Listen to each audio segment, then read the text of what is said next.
காதல் அப்படிங்கும்போது நீங்க பாத்தீங்கன்னா ஆதாம் ஏவாள் காலத்திலிருந்து காதல் இருக்குது. அவர் ஜெமினி கணேசன் பாட்டு பாடுவாரு, ஆதாம் ஏவாள் காதலுக்கு பின் அடுத்த காதல் இதுதான். அப்போ நாங்களாம் சின்னதாக இருக்கும்போது ஜெமினி, எம்ஜிஆர், சிவாஜி இவங்களை பார்த்து அவங்க சினிமாவில் நடிக்கிறத பார்த்து அதை மாதிரிலாம் ட்ரெஸ்ஸை பண்ணிட்டு போய் பொண்ணுகளை வந்து அட்ராக்ஷன் பண்ணிட்டு இருப்போம். அதுக்கு அடுத்த ஸ்டேஜ் நீங்க பார்க்கும்போது பார்த்தீங்கன்னா கமல்ஹாசன். கமல்ஹாசன் கிட்ட கொஞ்சம் ஒழுக்கம் இல்லாத காதல் இருக்கும். மன்மத லீலை இதெல்லாம் பார்த்தீங்கன்னா அவர் ஒவ்வொரு இடத்துக்கும் ஒவ்வொரு விதமாக காதல் பண்ணி பொண்ணுங்களை ஏமாத்துற மாதிரிலாம் இருக்கும். சிகப்பு ரோஜாக்கள், இந்த மாதிரி ஒரு கொடூரமான காதல் வருது. அந்த மாதிரி வரும்போது தான் என்னது, இந்த காதலுடைய அந்த தீம், அதோட புனிதம் வந்து கொஞ்சம் மாறுபட்டதா போச்சு. அதுக்கு அப்புறம் இப்படியே பார்க்கும்போது இப்போ தனுஷ் இவங்கெல்லாம் பார்த்தீங்கன்னா இன்னும் அட்வான்ஸ், அவங்களுடைய வாழ்க்கை கூட அட்வான்ஸாக போச்சு.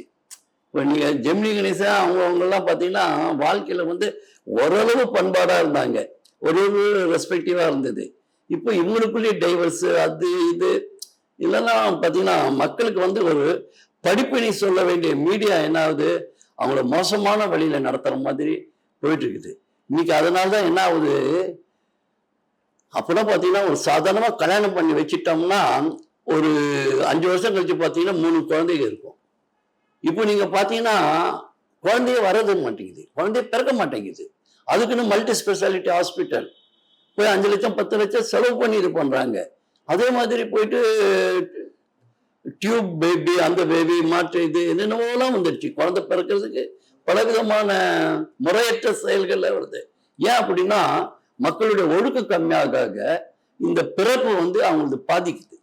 சிகரெட்டு குடிச்சா, அப்போ ஆம்பளை சிகரெட்டு குடிச்சாவே பாதிக்கும். இப்போ பொம்பளை சேர்ந்து குடிக்கும்போது, ட்ரிங்க்ஸாக அடிக்கும்போது என்ன ஆகுது, அவங்களுடைய ஃபெர்டிலிட்டி கம்மியாகுது. இதுதான் காதலிக்க கூடாதா, இது கூடாதா, அது கூடாதெல்லாம் கரெக்டு. நீங்கள் வந்து பார்த்தீங்கன்னா மண்ணும் நல்லா இருக்கணும், விதையும் நல்லா இருக்கணும், அப்போதான் விளைச்சல் நல்லா இருக்கும். இப்போ மண்ணும் பொல்யூஷனாக இருக்குது, விதையும் பூச்சி அரிச்சதாக இருக்குது. அப்போ அதனால வரக்கூடிய குழந்தைகளால் என்ன ஆகுது, ஊனமுற்ற பிள்ளைகள் நிறைய பேர் இருக்குதுங்க. மென்டலி டிஸார்டர் பிள்ளைங்க, பிசிக்கலி ஹேண்டிகேப், இப்படிலாம் நிறைய பேர் வரனால என்னது பெரிய பெரிய பணக்காரங்க வீட்டில எல்லாம் கூட அந்த மாதிரியான குழந்தைகள் இருக்கு. ஏன் அவங்களுக்குலாம் என்ன ஊட்டச்சத்து இல்லையா, என்ன இல்லை, ஏன் இப்படி வருது? இதுதான் கேரக்டர் லெவல்ல ரொம்ப உலகம் வந்து ரொம்ப ஸ்பாயில் ஆயிட்டு இருக்குது. காதல்ங்கிறது மனுஷனுக்கு இயற்கையானது. அது இயற்கையான விஷயத்துல இயற்கையான முறையில நம்ம போகும்போது நல்லா இருக்குது. இவங்க எல்லாமே செயற்கையை பயன்படுத்துறாங்க.